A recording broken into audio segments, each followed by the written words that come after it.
According to a recent study, the Fortune 500 manufacturers lose a staggering $1.5 trillion per year due to unplanned downtime. Because of that, predictive maintenance is a key element when it comes to the overall maintenance strategy. Predictive maintenance can roughly be categorized into two kind of models. There's the physical-based model, where based on the physical understanding, you come up with a mathematical description. And then there's the data-driven models, where based on empirical incidences, you try to predict future events. We discovered a hybrid approach where we created a mathematical foundation that can be applied to PID controllers. PID controllers are a feedback loop system. They are applied to vast areas in the industrial setting, from the controlling of temperature in thermal components to motion controlling of robotics. Now, the PID is the result of a linear equation where gains are multiplied with the different components of the PID, the proportional, the integral, and the derivative. These gains we can compute. We can use 3 consecutive equations of the PID, and then we have a linear system which we can use to compute the gains. We can compute these gains and then make statements about the system, whether it's working or not.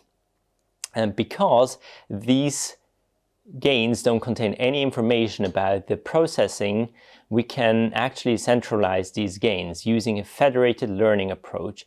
And then in the centralized system, we can compare gains of countless machines with each other and then find anomalies. This anomaly detection allows us to find components that aren't working the way they're supposed to. In practice, we have access to over 400 machines, and we are able to analyze the heater band, which is a thermal component of machines. Now, in general, what we've seen is pretty much what we'd expect.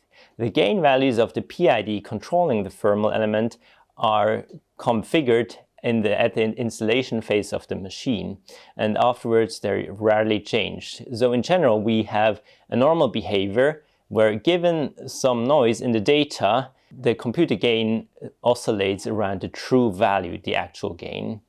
There are, however, some components that we detected through this anomaly approach where we have an increase of the gain for the integral, and then all of a sudden all gains together drop drastically. And actually, when we analyzed that, we realized that the component has actually failed. We also realized another behavior where, in general, all the gains start to behave very erratic. In that case, there was actually a processing issue.